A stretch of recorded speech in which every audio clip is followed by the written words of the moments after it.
that my brother had been taking credit for every single payment I'd made, and that my parents had taken out a second mortgage on the house I'd actually paid off, borrowing $180,000 against equity I'd built with my money.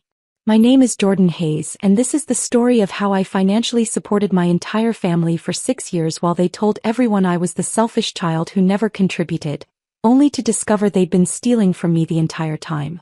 I'm the oldest of 3 kids in the Hayes family. My brother Connor is 2 years younger, works in sales, and has always been what my parents call charismatic. My sister Alexis is 5 years younger, recently graduated college and still lives at home. I'm the one who left. When I was 21, I graduated from Georgia Tech with a degree in software engineering and immediately got a job offer from a tech company in Atlanta making $78,000 a year. It was 2017 and that felt like all the money in the world. My parents were proud, for about 10 minutes. Then my father started talking about how I should help the family now that you're making good money. Dad, I'm barely getting started. I need to pay off student loans and build savings. Family helps family, Jordan. We raised you. We paid for your college. You took out Parent Plus loans that I'm helping you pay back, I corrected. I'm sending you $300 a month for those. $300? My mother's voice was sharp. Your brother sends us money whenever we need it. Connor was making maybe $35,000 as a junior sales associate at the time. If he was sending them money, it wasn't much or often. But Connor had always been the favorite. The social one, the funny one, the one who called home 3 times a week. I called once a week and apparently that wasn't enough. The real demands started when I was 23. I'd gotten a promotion and was making $112,000. I'd been smart with my money, paid off my student loans, built a 6-month emergency fund, started investing in my 401k at the maximum contribution. My parents' house in Marietta was old, needed constant repairs, and they were struggling with the mortgage. Dad had been laid off from his manufacturing job 2 years earlier and was working retail management, making half what he used to. Mom was a part-time administrative assistant. Connor was still in sales, doing okay but not great. Alexis was in college. One Sunday dinner, my father laid out the situation. Jordan, we might lose the house. The mortgage is $2,800 a month and we can't keep up. We're 3 months behind. Have you talked to the bank about a modification? I asked. They won't work with us. We need help. You're making 6 figures now. You could cover this easily. Dad, $2,800 a month is $33,600 a year. That's a third of my salary after taxes. And this house is your family home. Where do you think we'll go if we lose it? You want your mother and sister on the street. The guilt was crushing. I looked at my mother's face. She was crying. Alexis looked terrified. Connor sat there silent, not offering anything. I can help temporarily, I said. While you get back on your feet. Maybe 6 months while Dad finds a better job. 6 months would be amazing, Mom said, squeezing my hand. You're saving us, Jordan. That was 6 years ago. If you've ever been the family ATM, hit that like button and subscribe right now. You're not going to want to miss what happened next. The temporary help became permanent so gradually I didn't notice until I was trapped. I started paying their $2,800 mortgage directly to the bank every month. Then Dad asked if I could cover utilities too, another $400 a month. Then there was the car insurance. Then the property taxes. Then Mom's dental work. Then Connor's security deposit when he moved into a new apartment. Every request came with the same line, we'll pay you back when things get better. Things never got better. My father found another job but it paid even less. My mother's hours got cut. Connor changed sales jobs 3 times, always claiming the new one would be the breakthrough. Alexis graduated but moved back home instead of finding her own place. By the time I was 25, I was sending my parents $3,600 per month on average. That was $43,200 per year. Over 2 years I'd sent them $86,400. But I was also thriving at work. At 26 I was promoted to senior software engineer. At 27 I made lead engineer. At 28 I became engineering manager with a team of 12 developers. My salary grew to $185,000 base plus bonuses. I was also doing something my family knew nothing about. I was building a software product on the side. A project management tool specifically designed for construction companies, something I'd identified as a gap in the market. I worked nights and weekends, taught myself new frameworks, hired a designer with my own money. At 29 I launched it. Within 8 months I had 43 paying corporate clients. Within 18 months, the company was doing $2.8 million in annual recurring revenue. I hired a small team, incorporated properly, and started taking a salary from my own company on top of my day job. By 30, I was making $185,000 from my engineering job and another $145,000 from my software company. Total income, $330,000 per year. My family thought I was still just a regular software engineer making maybe $120,000. I never corrected them. Why? Because every time my income came up, it was followed by requests for money. Jordan, since you got that promotion, could you cover Connor's car payment for a few months? He's between jobs. Jordan, we need a new roof. It's $18,000. Can you handle that? Jordan, Alexis needs a laptop for job applications. Just $1,200. I said yes every time. Because they were my family and family helps family, right? Over 6 years I paid $201,600 directly to their mortgage. 72 months times $2,800. $28,800 in utilities. 72 months times $400. $38,000 for mom's emergency surgery when she needed her gallbladder removed. $18,000 for the roof. $7,200 for property taxes, 3 years. $12,400 for various car repairs, insurance and Connor's security deposits. $8,500 for Alexis's laptop, interview clothes and job search expenses. Total $314,500 over 6 years. I tracked every penny in a spreadsheet I kept meticulously updated. Every bank transfer, every Venmo payment, every wire. I told myself it was just good record keeping. Really, some part of me knew I'd need proof eventually.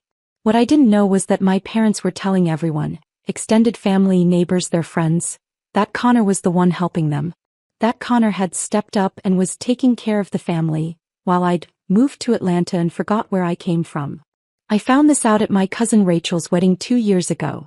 An uncle pulled me aside. Jordan, I know you and Connor have had your differences, but I have to say, I'm impressed with how he's supported your parents. Your dad told me Connor's been covering the mortgage for years. That's real character. I stared at him.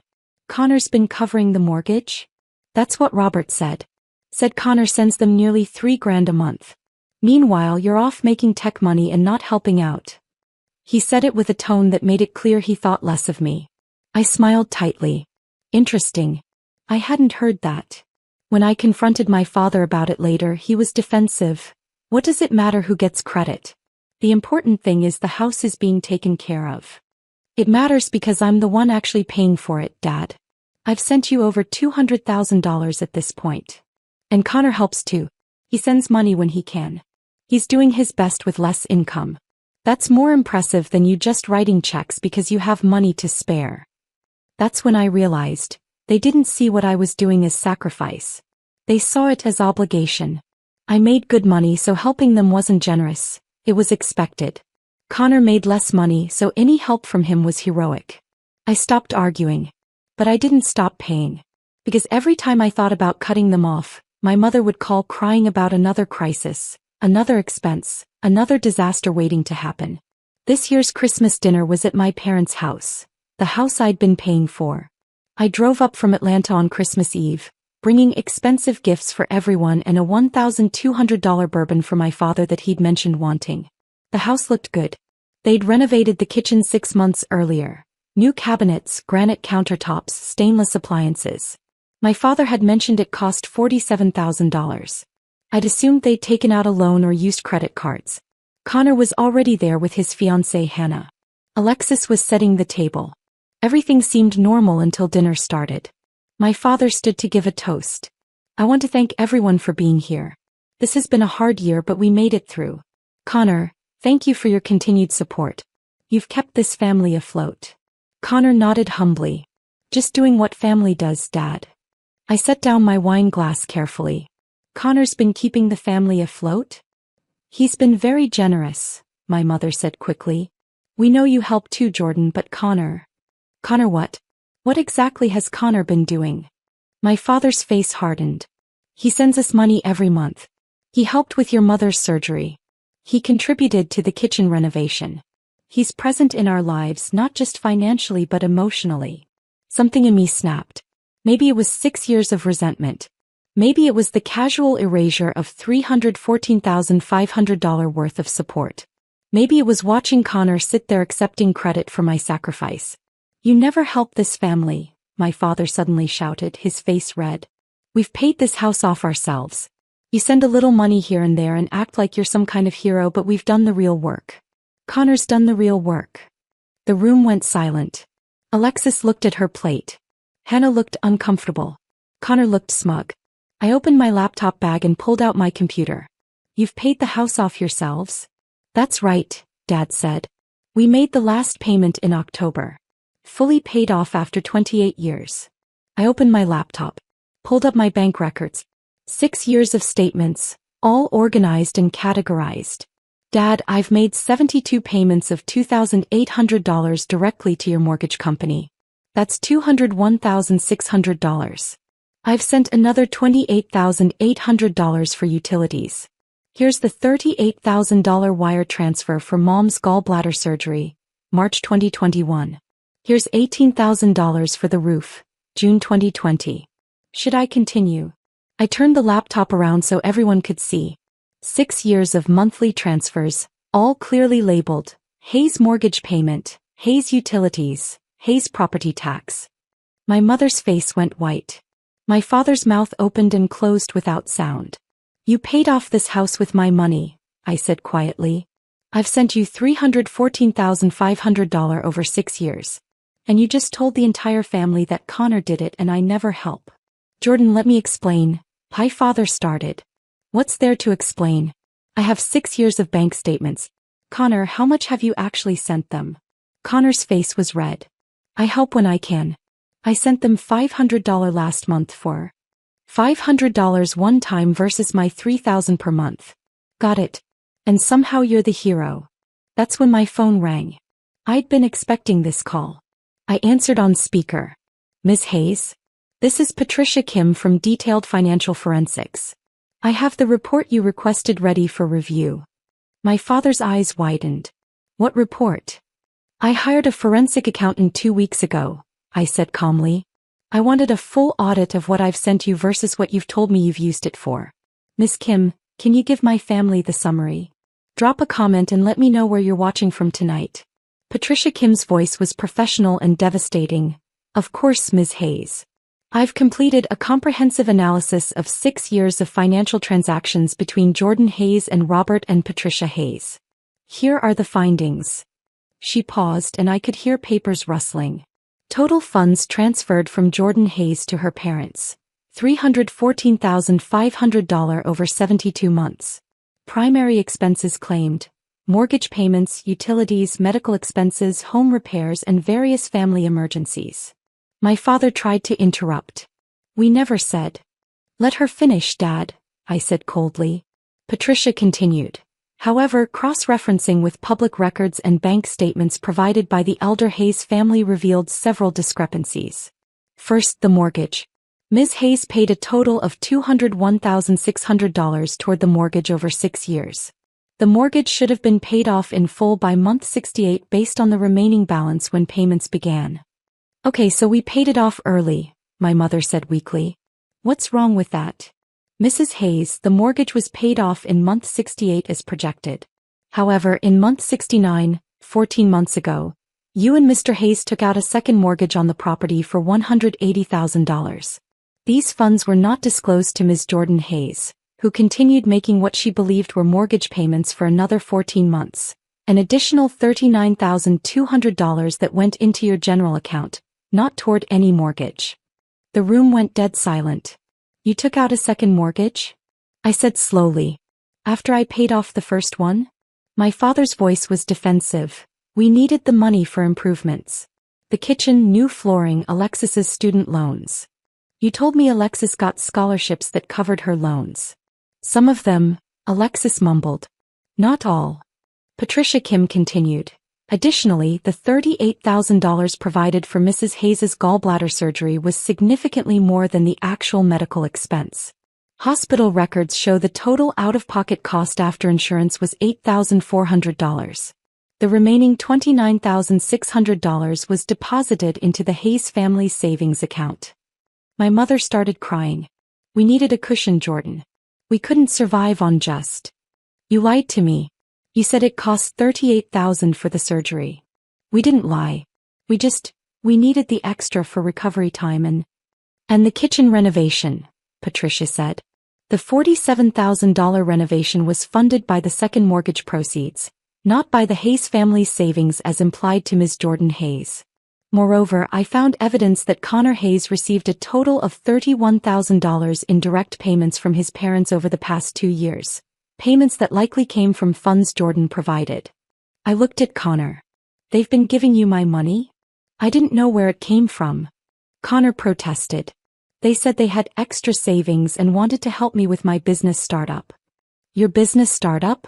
I laughed, but there was no humor in it. You mean the one that failed after 6 months? My father stood up. Jordan, you're making this sound worse than it is. We borrowed some money against the house for improvements. We helped Connor when he needed it. We set aside some savings for emergencies. You have plenty of money, you didn't need that cash back. It's not about needing it back, Dad. It's about the lying. It's about taking credit away from me and giving it to Connor. It's about telling everyone I'm the selfish child who doesn't help when I've been supporting this entire family for 6 years. We never said you were selfish, my mother cried. Uncle Mike told me 2 years ago that you said Connor was covering the mortgage. Your neighbor Mrs. Patterson told me last year that you brag about Connor taking care of you. Alexis, didn't Aunt Linda tell you I was too busy with my career to care about family? Alexis nodded miserably. She said you were successful but cold. That Connor had the better heart. Patricia Kim spoke again. There's one more significant finding. The Hayes family filed taxes claiming financial hardship and received earned income tax credit refunds totaling $17,800 over 3 years. However, if Jordan's support had been properly documented as income or gifts, the family would not have qualified for these credits. This could constitute tax fraud. My father's face went from red to gray. We didn't commit fraud. You failed to report substantial financial support as income, Patricia said. I'm obligated to inform you that the IRS may have questions if this comes to their attention. Are you threatening us? My father demanded, looking at me. I'm not threatening anyone. I'm simply getting the truth on record. Patricia, can you send the full report to everyone's email? Already sent to the addresses you provided, Ms. Hayes. I closed my laptop. Here's what's going to happen. I'm done paying for anything. No more mortgage. Sorry, second mortgage payments. No more utilities. No more emergencies. You're financially on your own from this moment forward. Jordan, please. My mother started. I'm not finished. Second, you're going to tell everyone. Uncle Mike, Aunt Linda, Mrs. Patterson, everyone you've been lying to, the truth. That I paid off your house. That I've supported you for 6 years. That Connor has sent you maybe $5,000 total while taking credit for hundreds of thousands I provided. That's humiliating, Connor protested. Good. You humiliated me for 2 years by taking credit for my money. Now you get to feel what that's like. My father slammed his hand on the table. You can't dictate what we tell people. I can't, but I can show them. I'm going to send the forensic accounting report to the whole family. They can draw their own conclusions. That's private information, my mother shrieked. It's my information about my money that I sent. I can share it with whoever I want. Hannah, Connor's fiancée, spoke for the first time. Connor, is this true? You've been taking credit for money your sister sent. I didn't know she was sending so much. I thought we were both helping. But you knew you weren't sending $3,000 a month. You knew you weren't paying their mortgage. Connor had no answer for that. I stood up. One more thing. The $180,000 second mortgage you took out? That equity you borrowed against? I built that. My payments for 6 years created that equity. You took out a loan against value I created and didn't tell me. That's theft. We'll pay you back, my father said desperately. We'll work out a payment plan. With what money, Dad? You couldn't afford the first mortgage. How are you going to afford the second one without my help? The reality hit him. Without my $2,800 monthly payments, they couldn't cover their mortgage, utilities, and living expenses. The second mortgage payment was probably another $1,200 per month at least. We'll figure it out, he said, but his voice had lost all conviction. I'm sure Connor will help, I said. Since he's the generous one. The one with the real character. The one who's kept this family afloat. I started packing my gifts back into my bag. I'd brought them, I was taking them back. Jordan, you're really going to abandon your family on Christmas? My mother asked. I'm not abandoning anyone. I'm just declining to be lied to, stolen from, and erased anymore. You taught me that family helps family. You just forgot that respect and honesty are part of that deal. Hit that subscribe button if you've ever had to set boundaries with toxic family, because what happened next destroyed everything they'd built on my money. I drove back to Atlanta that night. Christmas dinner uneaten, gifts reclaimed, and 6 years of financial support terminated. The fallout started immediately. By December 26th, I'd sent the forensic accounting report to my extended family, aunts, uncles, cousins, anyone my parents had lied to about me. I included a simple cover note. For years, you've been told that I don't support my family and that Connor does. Here's the truth, documented by a professional forensic accountant. I'm sharing this not to embarrass anyone but to correct the record. The responses were immediate and overwhelming. Uncle Mike called, Jordan, I owe you a massive apology. Your father told us Connor was covering everything. I had no idea you'd been supporting them like this. Aunt Linda sent a long email. I feel terrible. I repeated what your parents told me, that you were too focused on your career to help. I'm so sorry I believed them without asking you directly. Cousin Rachel was furious. Your parents literally stood in my kitchen last year and talked about how Connor sacrificed his own financial stability to keep them housed. They were lying the whole time? What the hell? My parents' social circle imploded. Mrs. Patterson, their neighbor who'd always praised Connor's generosity, apparently confronted my mother at the grocery store. You told me Jordan abandoned you. You let me badmouth that girl at book club. I feel like an idiot.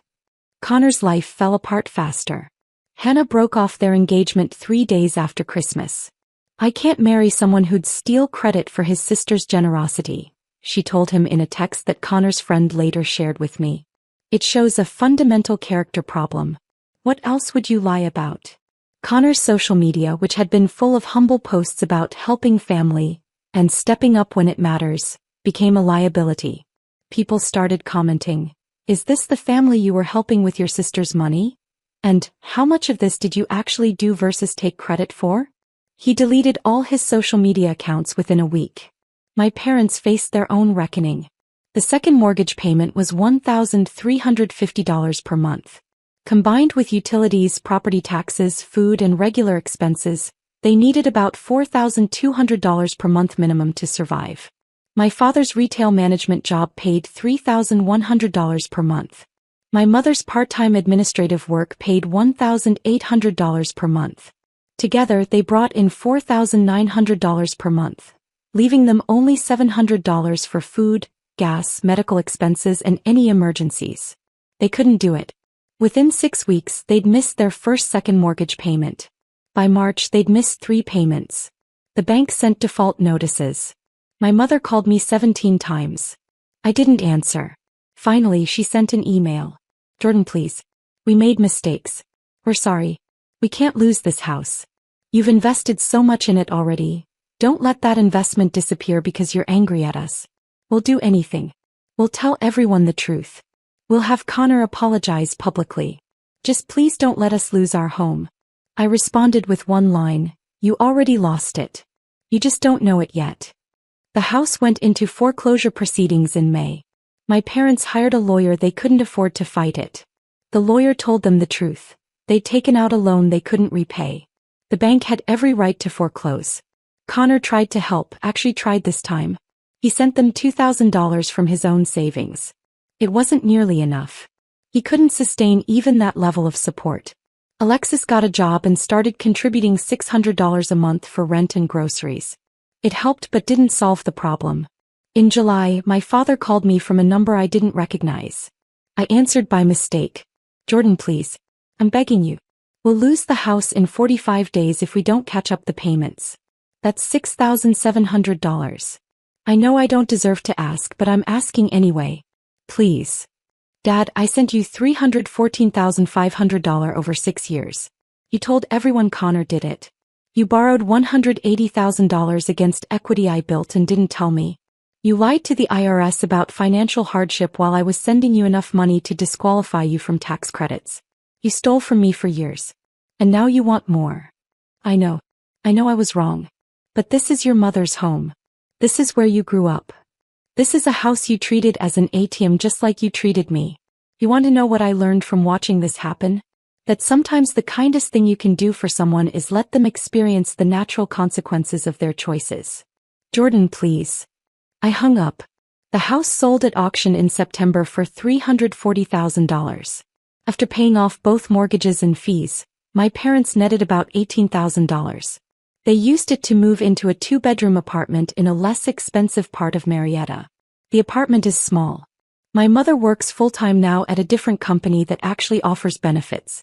My father got a second job doing weekend security. Alexis moved out and got roommates. Connor lives 45 minutes away and visits maybe once a month. They're surviving. But they're not comfortable. And they're not getting any help from me. 18 months after that Christmas dinner, I'm sitting in my Atlanta condo. A beautiful 3-bedroom place I bought last year for $680,000, paid in cash, when I get an unexpected call. It's Connor. Jordan, I need to talk to you. Can we meet for coffee? Almost say no. Then curiosity wins. Fine. Tomorrow 2 p.m. the place near Georgia Tech. He's already there when I arrive, looking older than his 31 years should allow. The confidence is gone. He looks tired and smaller somehow. Thanks for meeting me, he starts. What do you want, Connor? I want to apologize. Really apologize, not the bullshit half apology I gave at Christmas. I took credit for what you did. I let Mom and Dad erase your contributions. I sat there accepting praise for money I didn't send. That was wrong. There's no excuse. I sip my coffee and wait. I was jealous, he continues. You were always smarter, more successful, more disciplined. I got the social stuff. The friends, the popularity, the charm. But you got the actual success. And instead of working harder, I just let them believe I was doing more than I was. It was easier than admitting I was the failure they were scared you'd be. You weren't a failure, Connor. You just weren't willing to do the work. I know that now. Losing Hannah was a wake-up call. She said I had a character problem and she was right. I've been doing therapy for a year. Actually examining why I did what I did. Good for you. Seriously. I mean it. Growth is growth. I can't fix what I broke. But I wanted you to know I see it now. What you did for them, for us, was incredible. You supported an entire family for 6 years while building your own career. I sent maybe $5,000 total and acted like a martyr. You deserved better from all of us. Yes, I did. Are you ever going to forgive them? Mom and Dad? I consider the question carefully. I don't know. Maybe someday. But forgiveness doesn't mean reconciliation. I can forgive them for being weak and dishonest without letting them back into my life to do it again. That's fair. He stands to leave, then turns back. For what it's worth, and I know this might not mean much coming from me, I'm proud of you. What you built, who you became. You did it without shortcuts or credit stealing or any of the bullshit I pulled. That's real success. After he leaves, I think about that conversation for a long time. My software company hit $4.7 million in annual recurring revenue this quarter. I hired a CEO to run day-to-day operations so I can focus on product development and strategy. I'm on track to have a $12 million exit within 3 years if I want it. I bought a lake house in North Carolina last month. A beautiful 4-bedroom property where I can escape and work remotely. I have genuine friends, a fulfilling career, and complete financial security. Everything my family wanted but was never willing to build for themselves. Last week I got a letter from my mother. Not email, an actual handwritten letter on nice stationery. And I know I don't deserve a response, but I need you to know some things. You were right about all of it. We used you. We erased you. We let Connor take credit for your generosity because it was easier than admitting we'd raised one child who worked hard and one who coasted on charm. We wanted both of you to be successes, and when only you achieved it, we couldn't face what that said about our parenting. Losing the house was humiliating. But it was also clarifying. We've had to learn how to live within our means, how to actually work as a team, how to solve problems without expecting you to fix everything. We should have learned these lessons 30 years ago. I'm not asking for forgiveness or reconciliation. I'm just asking that you know, I see you now. I see what you sacrificed, what you built, who you became despite us rather than because of us. I'm proud of you. I should have said that every day for the past 6 years. I'm sorry I didn't. I'm sorry for all of it. I hope you're happy. You've earned happiness more than anyone I know. I read that letter 3 times. Then I put it in a box with other letters I've received over the past year. Apologies, explanations, requests to talk. I'm not ready to respond. Maybe I never will be. But I've kept the letters, which is something. My therapist says that healing doesn't require reconciliation. You can process hurt, set boundaries, and build a beautiful life without ever letting the people who hurt you back into it. Some relationships can't be salvaged, and that's okay. I've built a chosen family. Friends who celebrate my success without resentment, colleagues who respect my work without trying to diminish it, mentors who've invested in my growth without expecting repayment. That's the real story. Not the family that took advantage of my generosity, but the life I built despite their betrayal. If you've ever had to walk away to save yourself, tell me your story in the comments. What would you have done? Does any of this feel familiar? And if you've ever been the family ATM, expected to give everything and grateful for nothing, hit that like button because you're not alone. Paper beats promises every single time. I have 6 years of bank statements proving I kept mine. They have 6 years of lies proving they broke theirs. I'm the one who gets to decide what happens next. Not them. Not anymore. You're not alone. You never were.